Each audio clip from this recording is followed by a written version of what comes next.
There's only one thing worse than losing, and that's losing to England. But that's what happened last weekend at the first international polo test for 2013 at the Sydney Easter Show. The visitors won, despite Australia galloping out in front with 5 unanswered goals and a dramatic English tumble before the first half. But at least there's a chance for redemption. The second test will be played at the Windsor Polo Club, north of Sydney on Sunday. Australia's Rob Archibald describes the English team as very strong, and he was speaking before last Saturday's game. We've got a good chance. We've got 4 players that all get on very well, and we've played together a little bit now, so we're looking to, obviously we're looking to win, but it's going to be a good game.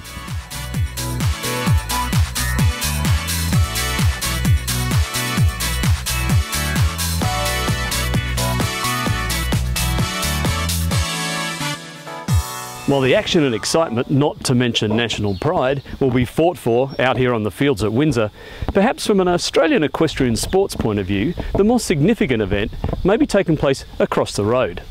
The art of show jumping will also be on show in Australia's first international standard 3-star event at the Sydney Polo Club's Highfields property, with $170,000 in prize money. Difficulty transporting horses overseas, combined with quarantine issues, have handicapped Australian show jumpers for decades.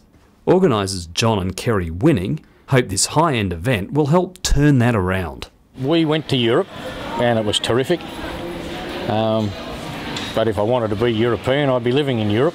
Europe's not Australia, it's where we live, and there's no reason why this sport shouldn't be as big or close to as big in Australia as it is in Europe. So we're just trying to give it our best shot to take it to the next level.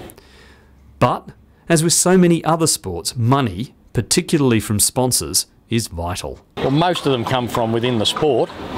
I bank with the ANZ, and I've lent on them a little bit, and they've come on board a little bit.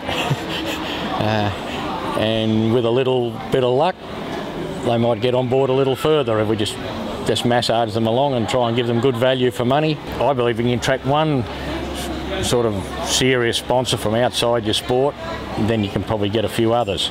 It's the first ones are always the hardest. The weekend's event has attracted a number of Australia's top riders, including Vicky Roycroft and Chris Chugg, as well as young, up-and-coming competitors such as Jamie Kermond. Yeah, we go overseas a little bit. We've just been in New Zealand for 3 months, and now we're back, and but hopefully for these 3-star shows we're going to be able to compete a lot longer in Australia, so it's a good start. Overseas it's a lot bigger industry overseas than what it is here, and the competition's stronger and harder, so you sort of need to go there occasionally so you get a guide of where you're up to. But I think with the Winnings putting on 3-star shows like this, it's going to bridge that gap, which is a big deal for us. Stuart Hawkins, Australian Financial Review.